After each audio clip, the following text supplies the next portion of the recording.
And man, what an electric start. Tuttle, you hanging in there, dude? How are you doing on your brew? You good? What are you drinking, by the way? I know you're not drinking St. Arnold because I haven't paid up yet. I was just gonna say, I was gonna mention the St. Arnold piece. I actually have something from Brewery X, which is in Anaheim, and the reason I got it is because it looked like a can of tennis balls. I happen to be a mosaic, like most people. India Pale Ale. I know that Tuttle likes balls. Comments are coming, but I just thought it was funny. It looked like an old can of tennis balls, and it's pretty dang good. So I haven't even heard of Brewery X. Yeah, there's a lot of those breweries popping up, I know, all over the place, so it's even better to be able to discover some of those. And credit to marketing, having the can look like a old school, a pen, tennis balls or whatever they used to be. No, it's that we used to go out there and play out in the front yard with, right? Is that what you used to do? I used to take tennis balls and wiffle balls. So we used to actually play a version. Yeah, we played wiffle ball too in the summer. And it's funny when people go, "Gosh, how'd you get into pro baseball?" It's like, I guess we spent all summer playing wiffle ball, and we also played a game called tennis baseball. We had this huge field, and so we would play fast pitch tennis baseball with a tennis racket as the bat, and we would have outfielders all over, and the guy, the guy could throw the ball as hard, but obviously hitting it with a tennis racket was, you could launch that thing. So we played a lot of summers of tennis baseball. That's outstanding. Yeah, we would play over the line. We played baseball out in front. It was always some version of baseball, no matter if we had two guys going at it or if we had the entire neighborhood getting after it. But during the summer when you're a kid playing baseball or playing that sandlot type game in your front yard or in that open lot, it was a blast. You didn't get exhausted. You didn't get fatigued. You just continued to play because you love the game, and you envisioned yourself as being that professional athlete, as you envisioned yourself as getting drafted, playing for the hometown team, and you wanted to be, that local player. You emulated the swing, or you emulated the delivery. You made plays like they did, and you would even announce the game. I know that when we played, we actually would announce the play as it was happening. Oh, Blum moves to his right, makes a backhand, throws across the diamond, to his brother Greg and stuff like that. So a lot of these things in the summer, as far as kids are concerned, it was never the dog days. But we are here in the middle of August, and we're watching the Astros go through a tough stretch. I know that there's some injuries with the San Francisco Giants who continue to play good baseball.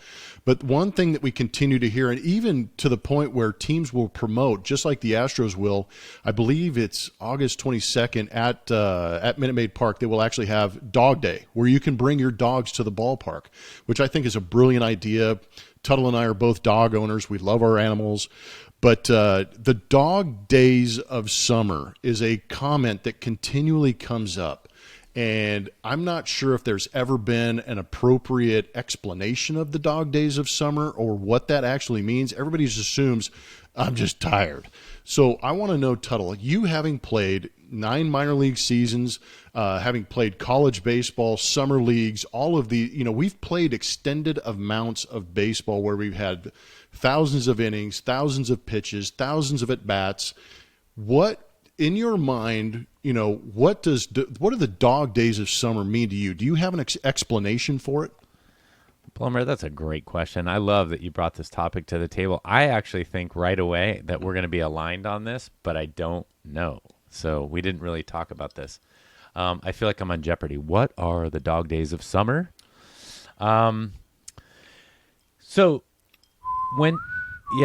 you mentioned, when we used to, there you go. When we used to play, we would never get tired. Like my mom would have to come find us at 7:00, like the sun went down and we're still playing. Yeah. And most people listening to this have the same experience. But when you start playing a sport, and this started to tick up, like when I started playing college baseball, I think you had the chance to go to Cape or whatever, but I had an opportunity to go to the Cape League and then Alaska. I chose Alaska, and then I went back to Alaska because I had so much fun. So basically you'd play all year long, fall ball, and granted, your college is being paid for, but this is kind of when it started. You were playing in high school. You and I had the area code games, but we didn't play all summer long. We could go on vacation. We had fun. We did wiffle ball. And then college was like, all right, you play 62 games plus the fall. Then your coach says, hey, we're going to send you to Alaska or Cape Cod. You play another, pitch another 50 or 60 innings there. Enjoy your summer, then come back and start right into fall. This was when you started going, all right, this is like you got to be ready to do this. And you start, if you have aspirations of playing professionally, and we've talked about this on the podcast before. So I will answer this question, folks. I promise you. It gets to. Hey, we got time, bro. I know, brother. There's no time clock. We got a few sponsors and advertisers and listeners. We're good. Plenty of drink left. There you go. It's the mental part of it. That's what makes the dog days of summer. And I think yep, there I got the thumbs up. I knew I was on the right path. Mm-hmm. So for me, that's what, so we always talk about the attrition. Like, yeah, the Giants have some injured players. The Astros have Bregman. They showed him running the other day. It's like, all right, yeah, these guys are coming back. That's not really the dog days. I mean, we've talked about how the trade deadline, guys get healthy towards the end of the year for the playoff run. I mean, there's a lot of good things that can happen physically. But for me, the dog days is all mental, meaning if you, like college was a good example.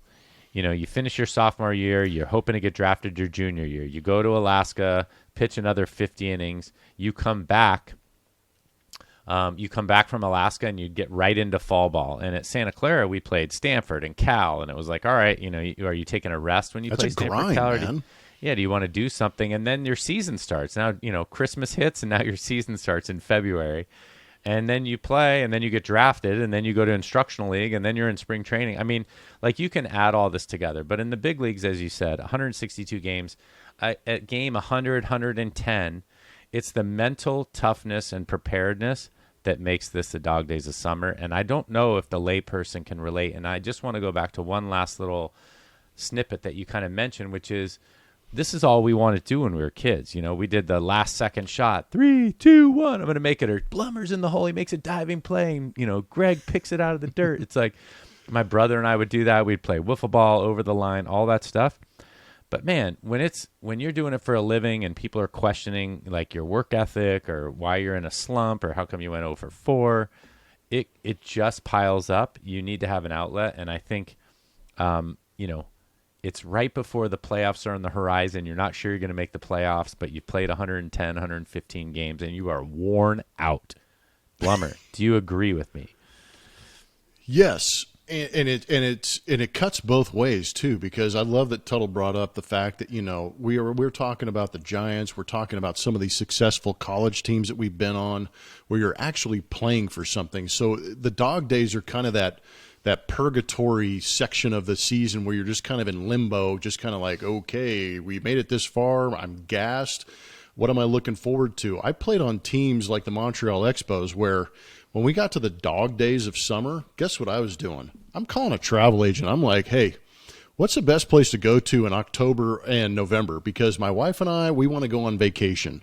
The kids, where can I take my kid? What's a kid-friendly resort in Hawaii or Mexico? Because I'm not playing for anything. All I'm doing is playing for a contract the next year. That's what a lot of guys are doing, is trying to pad their stats. But if you're a team that's actually in contention, then you kind of have something to go for. But still, that month of August is just that window of time where the realization of how long a Major League Baseball season is kind of sets in. And you start to feel, oh, man, dude, that back, when I dove in July, my back is starting to bark a little bit. Man, I'm not getting to the fastball like I used to. What's wrong with me? And all of a sudden you're starting to question everything. And like Tuttle said, that mental aspect of the game starts to break down a little bit, and it affects the game, unfortunately, because, it's like when you jump off the diving board, in order to do a flip, you've got to lead with your head. And your head usually leads you in most directions you're going. And if your head's in the right place, you're going to be successful. If your head's not in the right place, you're not going to be successful. And that's kind of where August kind of sets in. And, I thought of a way to explain, the cycle of a season. And speaking of cycle, I ride the Peloton quite a bit. So if I get on and I do a 30-minute ride or a 45-minute ride or a 10-minute or 15-minute, that August is basically the halfway point in your mind as a player.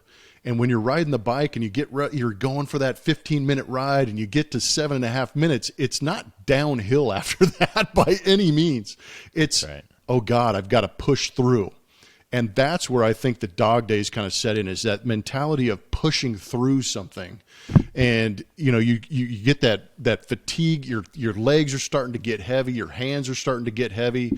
You're starting to look at the clock a little bit more. You're counting the days, and you're wondering where this is all leading.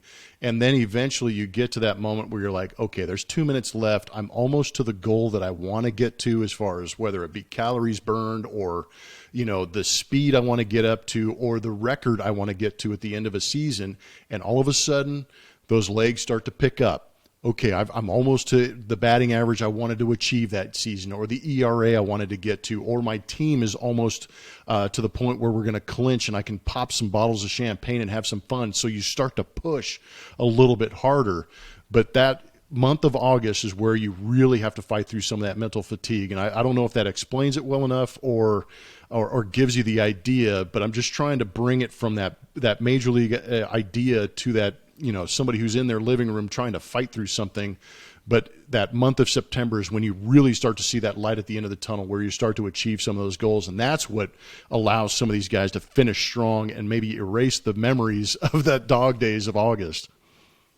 Yeah, no, I think you did a good job of explaining it. I think what happens, and what I want to kind of peel the curtain back on a little bit, is what you said. Like, we play this game for fun, but when it becomes a career, it's not that it's not fun anymore. I mean, most guys would still say this is the best job in the world. It's just that it's really mentally taxing. And people say, well, you make all this money, it doesn't really matter. That's not really it. You're an ultimate competitor, and how many times can you get up and get yourself super focused? And again, you're also facing the best guys in the world. I'll speak from a pitching standpoint. I mean, you're going up there, and you got to face Frank Thomas and Carlos Lee, and and you're in a 3 or 4 game series, and they've hit you well the last few games. I mean, I always talk about my time in AAA facing the Twins that had David Ortiz and Minkiewicz and your favorite AJ Pierzynski and Torrey Hunter, and who knew if these guys were going to make the big leagues? I thought I was going to make the big leagues, but man, facing those guys like night after night, like, you got to be ready. You got to be ready, and you might get through David Ortiz and Minkiewicz, and now Torrey Hunter hits one off the scoreboard, and you're like, God dang it! Like, I mean, can't take a breath. That's right. Your career is no joke. So I think for all those fans that are listening, and they know us from listening, but this isn't like, oh, we had a rough life, or playing baseball wasn't as fun. Just go to Salt Lake City, where it's 310 down the line, and face those guys in August. That your ERA is hovering on this point where you're going to get called up or not get called up, and tell me about the dog days of summer and how I should suck it up and enjoy myself. It's kind of, so to your point, yeah, I mean, I think we did a good job of articulating the dog days, and I think every job and you mentioned the Peloton, I do a lot of CrossFit, like, the dog days can get you in different ways, but it certainly toughens you up. Hopefully, like you said, gives these guys something to work for. And maybe with the Expos and some of these other teams right now that sold at the Cubs are already packing it in. We didn't touch on them last time, but getting rid of Bryant, Baez, and Rizzo is like, all right, I guess we're going to start making our plans for Hawaii ASAP. Yeah, their front office is also making plans for the next season. But it's interesting that you get through the dog days, and they're hard enough as it is. And I want to transition a little bit to that front office with Steve Cohen, the owner of the Mets.